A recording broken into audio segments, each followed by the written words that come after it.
look at their faces. Faces of loss.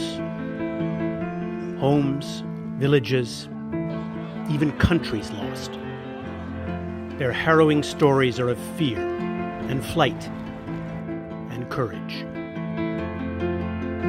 In 2015, 3.2 million were seeking asylum, the highest number in history. There were 21.3 million refugees, the highest number since the 1990s. And 40.8 million were displaced in their own country, the highest number ever. A total of 65.3 million people. Forced displacement has doubled in less than 20 years. From 33.9 million to more than 60 million people forced from homes, driven to flee. This is their testimony. أقل شيء هي أبوي راح لليوم ما بنعرفه ما هي الطقير ما بنعرفه. شو صار مع أبوك اللي راح بالأحداث. Yo me vine a alojarme acá porque perdí un hijo, me lo mataron un hijo. Y yo pensaba que también. Increasingly, this affects each one of us. In 2015, 1 of every 113 people on the planet was either seeking asylum, internally displaced, or a refugee.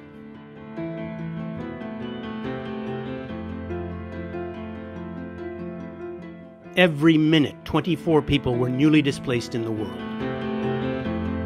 That's a population greater than all of France. Most were found in the Middle East and then Africa. Europe had the smallest number, and that included Ukraine and Turkey. 1 of every 113 in the world. That is a crisis. Дедушка прошел Великую Отечественную войну. Разве он знал, что такое будет? It is not Syria. It is not Syria. It is, I think, it is a kind of film. My mother was shot during that crisis, and my father has left us to come here and went back. We don't know why it is. Global displacement is higher than ever.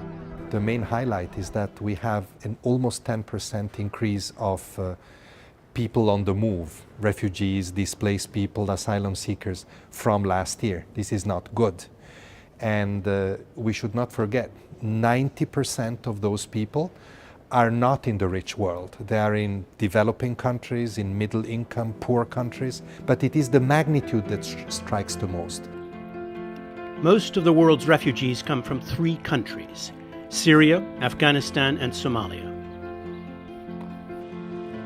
The highest number of internally displaced are in Colombia, Syria, and Iraq.